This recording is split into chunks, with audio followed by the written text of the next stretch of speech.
Bugtong-bugtong. Hindi pare, hindi hari. Nagdadamit ng sari-sari. Ulitin ko ha. Hindi pare, hindi hari. Nagdadamit ng sari-sari. Ano ito? Patay tayo dyan. Mahirap to. Bugtong-bugtong.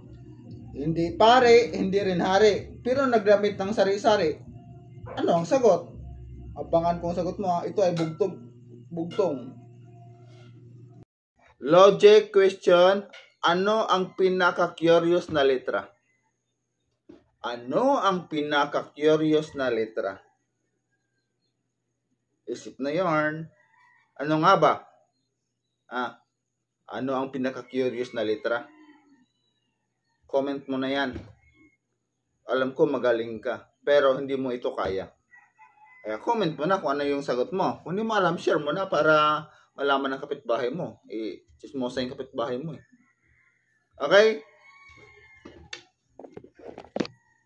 Logic question. Ano ang tawag sa unahan ng jeep?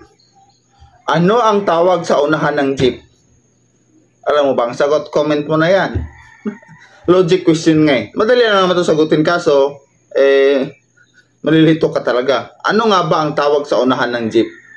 Okay, abangan ko ang iyong sagot. Abangan ko ang sagot mo Bugtong-bugtong.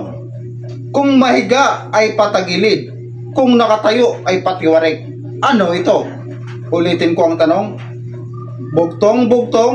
Kung mahiga ay patagilid. Kung nakatayo ay patiwarik. Alam mo ba ang sagot? Comment mo na. Bago to guys. Bago. Ulitin ko ang tanong Kung mahiga ay patagilid. Kung nakatayo ay patiwarik. Ano ito? Okay? Asahan ko ang sagot mo. Kung alam mo ba. Kung hindi mo alam, comment ka pa rin. Okay lang yan. Malay mo, tama ka. Bugtong-bugtong. Hito na si kaka. Bubuka-bukaka. Bugtong-bugtong. Hito na si kaka. Bubuka-bukaka. Ano ito? Alam mo ba ang sagot? I-comment mo na yan kung alam mo ang sagot. Huwag mo nang patagalin pa. Baka maunahan ka pa. Ulitin ko ang tanong Hito na si kaka. Bubukaka-bukaka. Anong sagot? Abangan ko ang sagot mo Anong puno ang hindi pwedeng akyatin? Anong puno ang hindi pwedeng akyatin? Alam mo ba ang sagot? Kasi, meron bang ganun? Okay guys, comment lang kayo dyan kung sino yung tamang answer, tamang sagot, ino-notice ko. Okay? Ino-notice ko kung sino yung tama ang sagot. Ito'y katuwaan lamang. Pampawala sa antok ba? Ay maraming inaantok din ngayon umagang-umaga. Okay? Ulitin ko ang tanong. Anong puno ang hindi pwedeng akyatin? Anong puno ang hindi pwedeng akyatin? Comment na! Dali!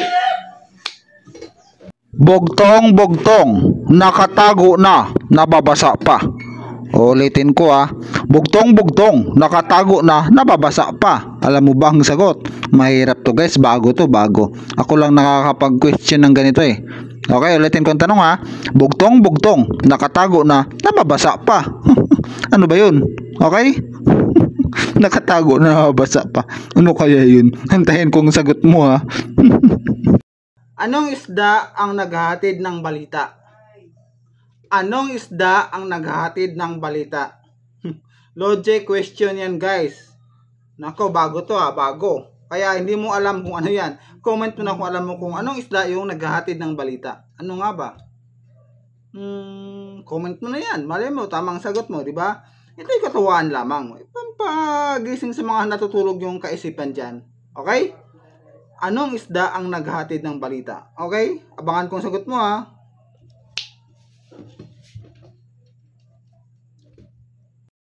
Aling bahagi ng katawan ang hindi naaabot ng kanang kamay?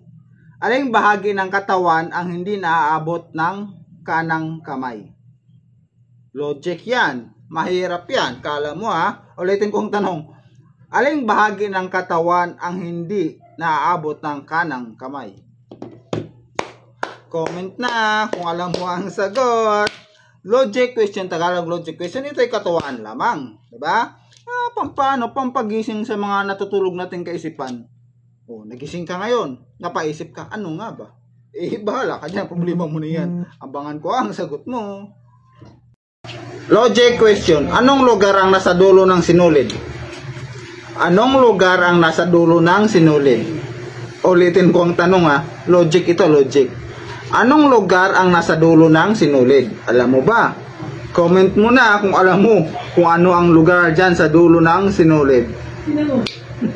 Hirap no? Ito lang talaga. Napahirapan ko talaga kayo. Comment na.